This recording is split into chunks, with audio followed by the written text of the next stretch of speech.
Boa noite, seja bem-vindo ao programa de debate com deputados da Madeira na Assembleia da República. Hoje juntamos neste frente a frente o deputado do Bloco de Esquerda, Ernesto Ferraz, que é uma estreia neste programa, e Paulo Neves, do PSD. Neste programa vamos falar das novas regras para os subsídios de viagens dos deputados, o assunto que está a ser discutido nesta altura na Assembleia da República, e mais à frente vamos também analisar as relações entre a Madeira e a República, que, ao que parece, estão cada vez mais tensas. Antes de avançarmos propriamente para os temas, como é a primeira vez, pergunto ao Ernesto Ferraz como é que se está a integrar na Assembleia da República. Estou-me a integrar o melhor que sei, com a ajuda dos colegas deputados do Bloco de Esquerda, dos assessores, e vou conhecendo aos poucos os cantos à casa e a própria dinâmica que é ser deputado na Assembleia da República. É difícil esta função? Neste momento é difícil, mas a fazer fé naquilo que me têm dito outras pessoas que já lá estão há mais tempo, é mesmo uma questão de arranque que depois, com o passar do tempo, lá chegarei. Avançamos então para o primeiro tema. Paulo Neves, esta questão das viagens é um assunto que mantém-se, enfim, digamos, na ordem do dia já há algum tempo, e agora com a Subcomissão de Ética da Assembleia da República a adiar para a próxima semana uma tomada de posição sobre esta matéria, o que é que podemos esperar de uma nova regra que possa surgir relativamente a tudo isto? Pois, antes de mais, cumprimentar o meu colega Ernesto Ferraz e dar-lhe as boas-vindas ao Parlamento. Aliás, o primeiro dia que ele estava no Parlamento fiz questão de cumprimentá-lo e de lhe deixar as maiores felicidades na Assembleia da República.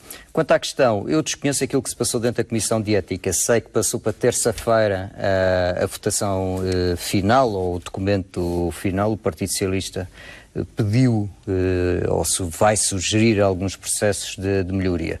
Na minha opinião, o que deve sair desta comissão é uma dinâmica que seja muito clara, que não levante dúvidas. Ou seja, o que se passou nos últimos meses é que há deputados que têm diferentes interpretações sobre a mesma matéria. Portanto, todas podem ser legítimas, pelos vistos até são, segundo o Presidente do Parlamento, mas naturalmente, se houver uma coincidência maior de interpretação sobre a matéria, melhor. Esta questão surgiu, enfim, relacionada com os deputados das Ilhas, pelo facto de receberem da Assembleia da República um subsídio e também levantarem depois o subsídio de mobilidade nas deslocações, no caso das regiões Madeira e Açores.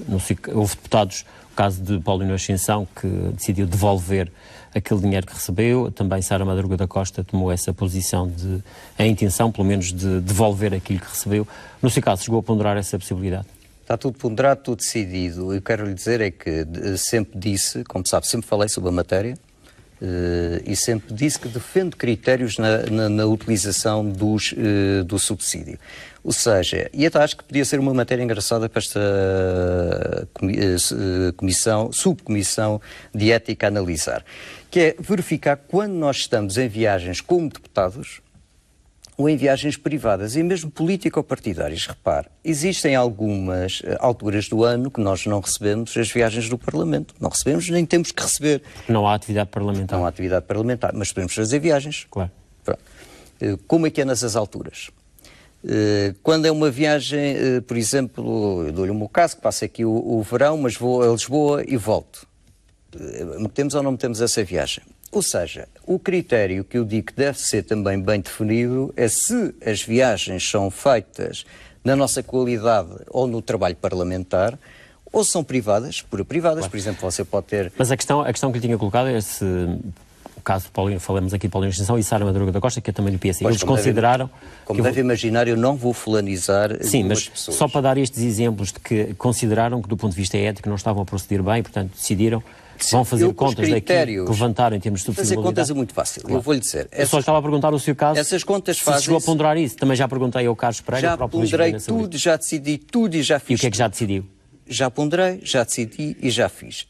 Esse tipo de coisas, na minha opinião, posso não estar correto, na minha opinião, não se anunciam-se, fazem-se.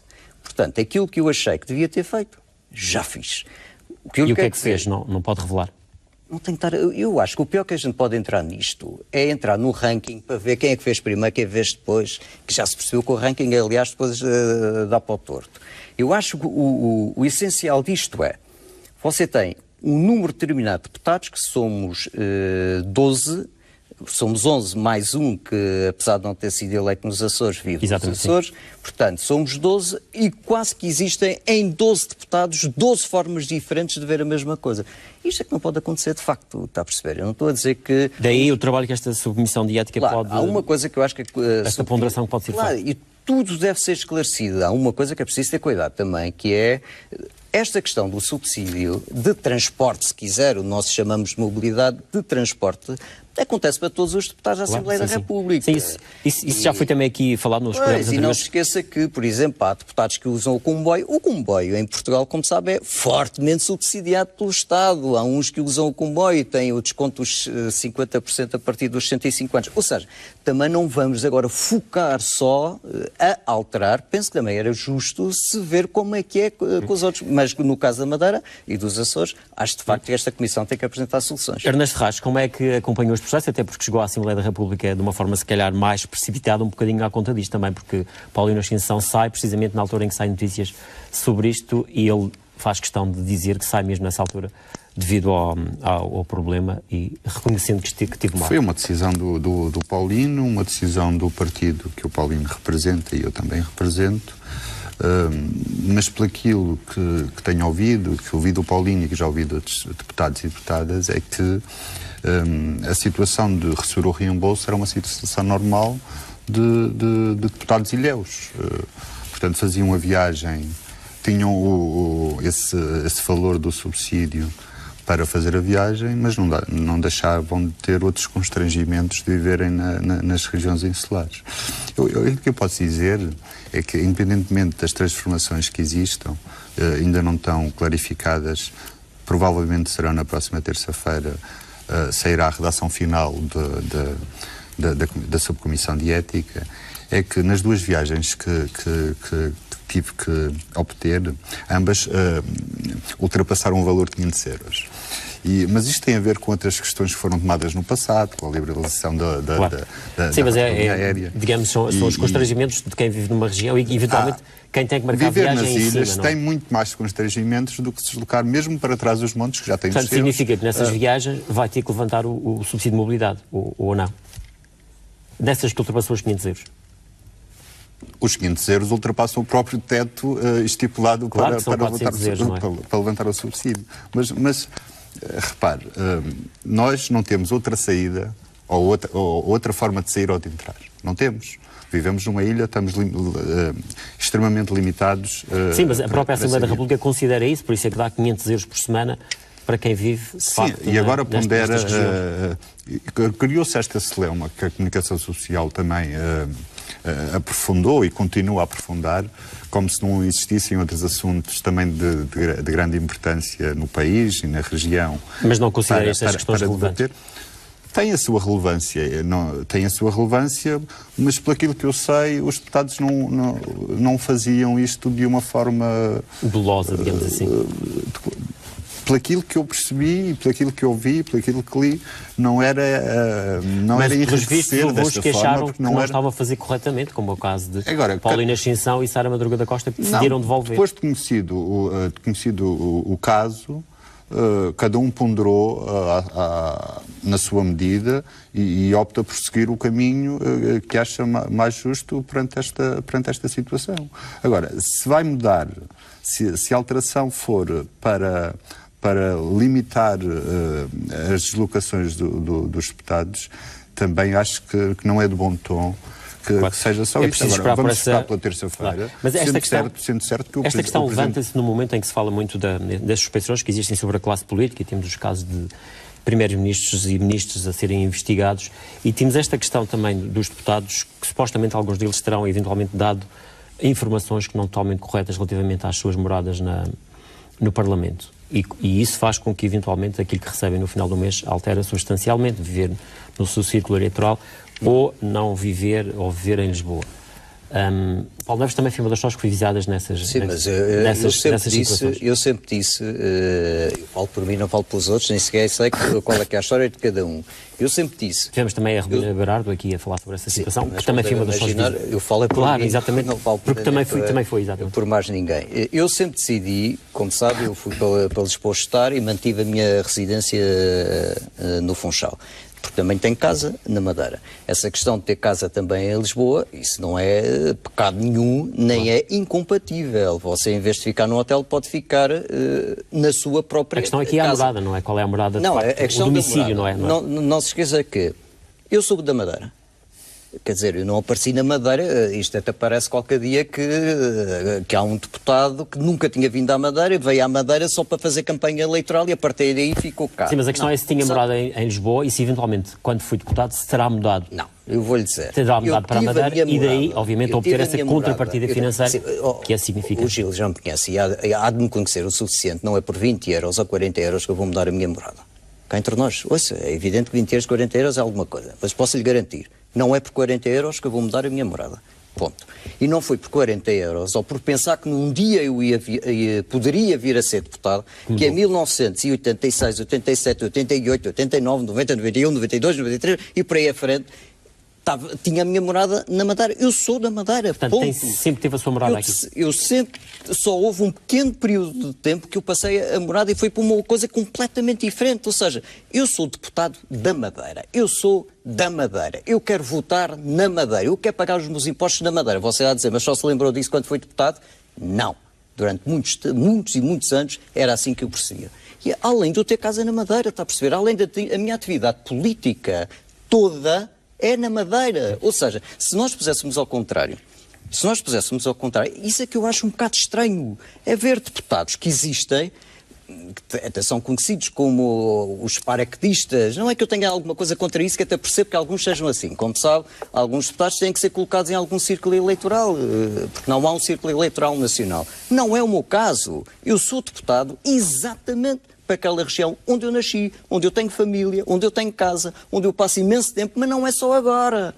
Não é só agora, está a perceber? Portanto, essa questão que se levanta é que qualquer dia parece que só comprando um visto gold é que se pode estar num sítio deste país. E essa é uma questão que não é exclusiva. Olha, há dias vou dizer uma coisa engraçada, Gil. Da Madeira ou daqui da Madeira. Nem tem que ser. E é transversal todas as bancadas parlamentares. Exato. Olha, há dias eu estava num jantar numa embaixada em Lisboa e havia um cidadão da Suécia que veio ver para Portugal e ele disse, eu escolhi onde é que queria ver. Eu disse, bem, olha, eu ando a ser criticado por ter escolhido viver na minha própria região. Você teve maior facilidade do que eu. Portanto, não é normal, num país onde existem os vistos gold, e ainda bem, que as pessoas vêm para cá e escolhem onde é que querem viver. Que os suecos, os finlandeses vêm cá passar as suas reformas, escolhem onde é que querem viver. Agora, um deputado que é da Madeira, tem casa na Madeira, vida na Madeira, político-partidária toda na Madeira, que vem constantemente à Madeira, até às vezes não é só ao fim de semana, quer dizer, não pode ter. Quer dizer, isso não lembra o diabo. Agora, não posso falar dos outros colegas, mas também aquilo que eu soube, que eu não vi, que eu soube que passou ontem, também são colegas que têm, de facto, casas nos seus distritos e que vão lá, aliás... Claro, mas isso é eventualmente, entrocamos aqui numa outra questão que é preciso eventualmente clarificar, e aliás, tem vindo várias vozes a público relativamente àquilo que é a forma de retribuição dos salários, digamos assim, dos deputados, para evitar precisamente estas questões. Considera que, de facto, isto poderá ser um momento para isso? Porque há os subsídios para as viagens, há imenso, mas isso é um problema que é nacional. Há os subsídios para quem vive em Lisboa e para quem vive fora de Lisboa, e, portanto, mesmo uma pessoa tendo casa em Lisboa, mas sendo de um outro sítio, pode dar a morada do outro sítio, e isso é o que tem acontecido nos últimos dias. A questão é, eventualmente, clarificar tudo isto. Acha que é, de facto, necessário ou... Segundo consta, há quem dê duas moradas. Num documento dá uma, no outro documento dá outra. E se calhar entronca na confusão. Entramos aqui nestas questões, eventualmente, também de ética, não é? Havendo uma alteração de princípios nesta matéria, eu acho que é bom que fique claro, preto no branco, para que, a partir daqui, cada deputado e deputada proceda de acordo com aquilo que fica estipulado, porque até agora parece que cada um fazia a sua interpretação e porventura nenhum deles ou nenhuma delas Sim, nós estamos aqui a falar de situações, nós estamos a falar de situações de ilegalidades, não é? São tudo questões que eu espero que fiquem preto no branco nesta altura, para que a partir daqui se proceda de forma conveniente com a situação. Vamos avançar para um outro tema, Paulo Neves, que tem a ver com aquilo que é a relação que existe entre a Madeira e a República, ao que parece intensificar-se cada vez mais. O senhor que está naturalmente em Lisboa, no Parlamento, sente alguma animosidade da República em relação àquilo que são as coisas da Madeira? Não sei se esse é o adjetivo. Animosidade talvez seja um termo muito forte, mas... Não, os mais fortes são os melhores até para aplicar neste caso, portanto não é por ser forte.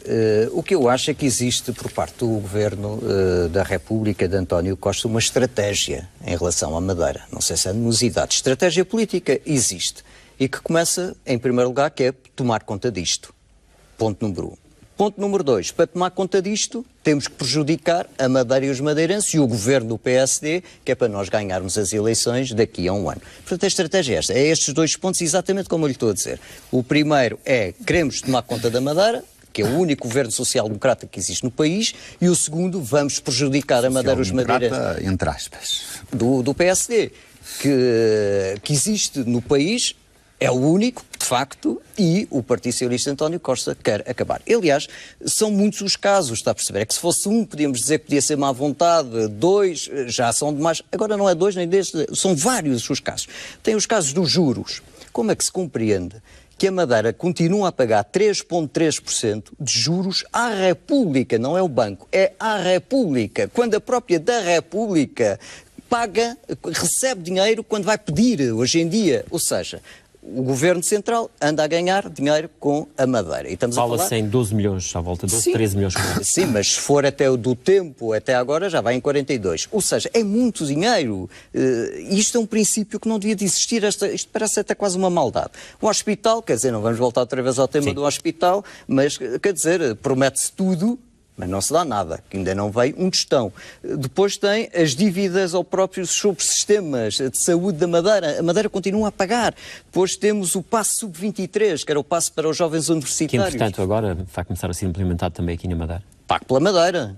Pois, mas o resto do país não é o Governo da República que paga. Nós pomos, então existem estudantes de primeira, estudantes de segunda, ou seja, não há dúvida... Uma grande parte do resto do país não tem Sim, mas não faço ideia. O que eu sei é que existe o passo 23. O passo 23 existe. É o Governo da República que paga a nível nacional. A nível da Madeira, o Governo da República não quer pagar. E depois, Gil, e temos sempre aqueles casos, por exemplo, aquele infeliz caso do Governo da República que disse que a Madeira contribuía para o déficit nacional, que esta então foi a maior loucura, que nunca mais voltaram a dizer, como é evidente, porque viram que tinham mentido descaradamente. Ou seja, a Madeira tem excedente orçamental. O continente não tem, o Governo da República não tem, como sabe, tem um déficit de 3%. Nós baixamos os impostos. A nível nacional, como sabe, aumentou-se e atingiu-se o máximo de impostos alguma vez, que são os 37% do PIB. Mas a nossa dívida tem descido, está a da Madeira 110% em relação ao PIB regional. A nacional está a 127%. Ou seja, nós até na macroeconomia estamos melhores que a nível nacional, pois António Costa achou ter aquela gracinha de dizer que nós estamos a contribuir para o déficit. Portanto, tudo isto... São alguns dos exemplos que aponta. Eu pergunto aqui ao Ernesto Ferraz também como é que vê isto, enfim, esta dialética que existe. Se de facto, enquanto residente na Madeira, cidadão da Madeira, se sente que de facto há aqui uma desconsideração da República. O tema, eu confesso que não percebi. Eu não tenho notado na última semana, no último mês, uma animosidade.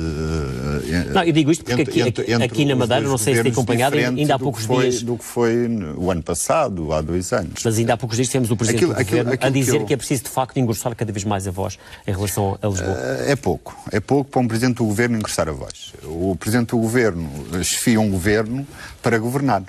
Portanto, se for só engrossar a voz, não vamos lá. Não, mas para resolver... Paulo Neves fala em coisas que se calhar têm a sua razão de ser, mas os madeirenses se calhar gostam de coisas mais palpáveis, de coisas que estamos à espera, há 3 anos no mínimo, promessas feitas, e quando se fala numa relação entre 2 governos, não podemos apontar só o governo de lá, temos que ver o que é que o governo de cá também tem feito.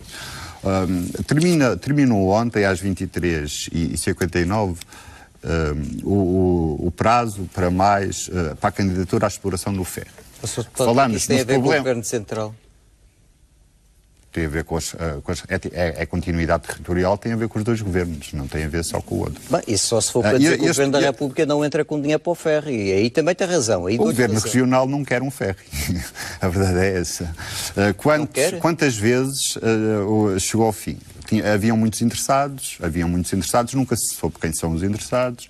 Depois, a última vez, havia um interessado. Mas estávamos a falar de outra coisa, que é a relação da República com a Madeira. Mas entronca no assunto anterior. É que os madeirenses têm uma porta de saída e uma porta de entrada e não têm uma alternativa que seja por via marítima. E este problema, há 3 anos que decorre, é adiamento após adiamento e nada se resolve. Isto é uma coisa concreta. Mas a questão que... E porquê? Porque estipulou à partida, porque sem carga, só passageiros não é rentável, e porque é que é sem carga? E só com passageiros. Ernesto Ferraz, isso tem a ver com o governo da República. Seria eventualmente outro debate, mas de qualquer maneira a questão... Mas também tem a ver a revisão do subsídio mobilidade é uma revisão infinita e a voz grossa aqui também não chega. É preciso ação política para sairmos daquela inércia de que falava, porque é uma inércia a todos os níveis. Mas acha que a República, em matérias como, que já aqui foram faladas, as taxas de juros, que foram promessas também do Primeiro-Ministro, a questão do novo hospital, por exemplo, a questão de subsistemas de saúde, que como também tem sido falado, e até questões mais recentes que agora foram introduzidas, que são os estudos necessários sobre a operacionalidade do aeroporto. Não se pode dizer que é do Governo da República ou só do Governo Regional. Mas não noto uma certa má vontade de Lisboa em relação àquilo que nós andamos todo o dia a pedir na Assembleia da República? Ainda diz o Sr. Deputado também... Na Assembleia da República também não vai mudar as questões de fundo. As questões de fundo devem ser tratadas diretamente entre os dois governos. Foi para isso que foram... Estamos. Não ponho isso em causa. Para o Ernesto, as questões-chave devem ser tratadas. E não andarmos aqui a adiar adiamento após adiamento. Sim, mas quem está a adiar, Sr. Deputado, quem está a adiar é Lisboa. Mas é que é sempre Lisboa. São os dois lados da questão. E se um tem má vontade, como diz, onde é que está a boa vontade do outro lado? É porque eu não consigo ver boas vontades. Estamos em ano, vamos a caminho do ano de eleições. Dizia há bocadinho que isto é tudo uma questão de estratégia política para eleições. Só que as pessoas também estão cansadas. Estamos todos cansados de a política autosservir-se só para eleições. A política serve para resolver problemas. Mas isso tem que dizer ao Governo Central, não diga a mim. De facto, eu concordo tudo consigo. O Governo Central, de facto, olha isto só para eleições. Mas é que o Governo Central, o país tem 2 regiões autónomas com um governo próprio. Grande parte das questões devem ser tratadas pelo Governo Regional. E mesmo as questões de âmbito relacional com o Governo da República devem ter um cunho forte, para além da voz grossa, do Governo Regional. Mas o Ernesto... Ainda mais. Mas o Ernesto Ferraz, olhando para aquilo que são as questões que se tem levantado e que estão em cima da mesa, que já aqui falamos, olhando para aquilo que está a acontecer e que foi acontecendo ao longo deste tempo, o senhor acha que a República está a ter um comportamento correto com a Madeira, o Governo da República? Eu acho que estas indecisões têm culpas de parte a parte. Agora, não se pode dizer que a culpa é só do Governo da República. Mas o que é que a Madeira faça mais? Que pague ainda mais coisas? Já está a pagar o passo sub-23, já está a pagar todo o projeto a ver com o hospital. Quer dizer que a gente chega sempre à frente. Mas qual hospital? Eu ouço falar no novo hospital desde os anos 90 do século passado. Anos 90 do século passado. Muitas notícias, muitos títulos, muitas promessas, muitas expropriações, umas pagas, outras nem por isso. Falamos, mas o que é que mudou, entretanto, na Madeira, nas questões da saúde? Muito poucas coisas pontuais, porque a saúde está a se degradar a cada dia. A culpa é só do Governo Regional. A autonomia da Madeira... A autonomia que tem na saúde, em grande parte do sistema de saúde, na Madeira, que já foi muito bom e que, entretanto, degrada-se a cada mês que passa, a culpa é só do Governo da República. Não podemos ver só como é essa degradação ao dia que se passa? Se nós agora vamos eu pensei que se calhar não frequenta os centros de saúde, o hospital chamado Novo, mais que velho. Não é que esse debate não faça sentido. Não temos mais tempo para este programa e, eventualmente, nós isto é um programa com deputados da Madeira. Mas eu gostava de dizer que o Sr. Vice-Presidente tem de Lisboa praticamente todas as semanas, por uma razão ou outra, para tratar, como lhe compete, estabelecer o tal relacionamento. Sim, mas é isso que... E ao contrário, também faz sentido que venham cá, mas aquilo que eu faço fé mas uma fé profícua e profunda, é que destas conversas, destas reuniões, destes encontros, comecem a sair resultados palpáveis. Mas isso será que depende das duas partes? Queremos, mas não, pois, tem duas partes e as duas partes têm... É preciso saber se as duas partes estão de facto a agir bem. Eu acho que há culpas de parte a parte, mas isso, então, cada questão é uma questão que... Vamos ter a oportunidade de ir avaliando ao longo do tempo, até 2019, à altura das eleições. Agradeço ao Ernesto Ferraz e também ao Paulo Neves. É o ponto final por hoje. Voltamos de hoje a 8 dias com mais um Frente a Frente com deputados da Madeira na República. Boa noite. Fique bem.